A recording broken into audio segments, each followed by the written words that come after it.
या कुंदन तुषार हार भद्रा या सूत्र वस्त्रावृता या बिना वरदंड मंडलकरा या श्वेत पद्मासना या ब्रह्मा चतुशंकरा प्रभूति देवी सदा वंदिता सा माम पातु सरस्वती भगवती निःशेषो जदियापाहा सा माम पातु सरस्वती भगवती निःशेषो जदियापाहा। नमस्कार। শহর যাই হোক না কেন, বয়স যাই হোক না কেন, করা যাই হোক না কেন, আসলে আমরা সবাই কিন্তু সংস্কৃতিতে একত্রিত। নবগীতিকার আজকের এই আয়োজন মূলত নবগীতিকা যে মানুষটির হাত ধরে শুরু হয়েছিল আমাদের শৈশবে, তিনি আমাদের কাছে ছিলেন অত্যন্ত পূজনীয় একজন মানুষ। আমরা যারা সংস্কৃতি চর্চার সঙ্গে যুক্ত হয়েছিলাম, তিনি আর কেউ নন, আমার পেছনে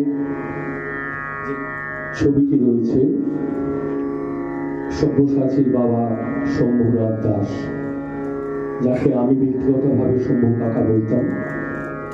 রবীন্দ্রসঙ্গীতে বলা যেতে পারে একটি ইনস্টিটিউশন ছিলেন তিনি, এবং সেই যুগের রবীন্দ্রনাথের গান তখন অত্যন্ত সমাদৃত ছিল প্রতিটি ঘরে ঘরে, এখনকার মতনই।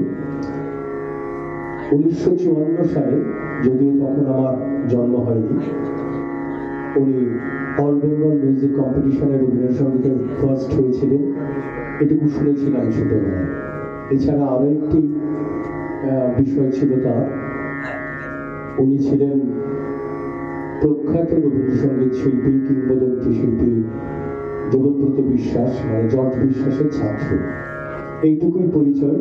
আপাদমস্তক একজন নাবিন্দ্রিক মানুষ। তারই হাত ধরে নবগীতিকা, এবং সেই নবগীতিকা তার সুযোগ্য পুত্র সব্যসাচীর হাত ধরে এগিয়ে চলেছে, এবং আপনাদের সবাই সহযোগিতা এগিয়ে চলেছে। আমরা শুরু করছি আমাদের আজকের অনুষ্ঠান। প্রথম অনুষ্ঠান গণেশ বরণ, পাখোয়াজে জয়েশ পান্ডে, হারমোনিয়াম নাম্বা সহযোগিতায় শ্রী অলোক রায়। গণেশ বরণ, পাখোয়াজে শিল্পী জয়েশ পান্ডে।